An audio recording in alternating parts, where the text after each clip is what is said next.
అనగనగా ఒక అడవిలో ఒక సింహం తన పుట్టినరోజు అని చెప్పి కోతులన్నిటికీ పోటీ పెడుతుంది. అందులో వచ్చిన ఒక ముసలి కోతిని చూసి మిగతా కోతులన్నీ ఆట పట్టిస్తూ ఉంటాయి. అది చూసిన సింహం ఏమీ అనకుండా అప్పటికి పోటీ ప్రారంభిస్తుంది. కోతులన్నీ ఒక చెట్టు మించి ఇంకో చెట్టు మీదకి దూకడం మొదలు పెడతాయి అన్నమాట. కానీ సింహానికి అదేమీ నచ్చవు. ఇదంతా మామూలే కదా అనుకుంటూ ఉంటుందన్నమాట. అయితే ఈలోపు ముసలి కోతి ఒక చిన్న దెబ్బ కూడా తగలకుండా ఒక చెట్టు మించి ఇంకో చెట్టు మీదకి చాలా చాకచక్యంగా దూకుతూ ఉంటుందన్నమాట. అది చూసిన సింహం దాన్నే విజేతగా ప్రకటిస్తుంది. అది చూసిన మిగతా కోతులన్నీ చాలా సిగ్గుపడతాయి అన్నమాట. అయ్యయ్యో, మనం అనవసరంగా అవమానించాము, మనం ఓడిపోయాం, అది గెలిచింది అనుకుంటాయి అన్నమాట.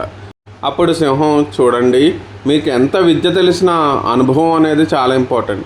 ఆ ముసలి కోతికి ఆ అనుభవం ఉంది, మీకు ఆ అనుభవం లేదు, అందుకే అది గెలిచింది. ఇంకెప్పుడు ఎవరిని అలా ఆట పట్టించద్దు అని చెప్తుందనమాట. కథ కంచుకే మనం ఇంటికి.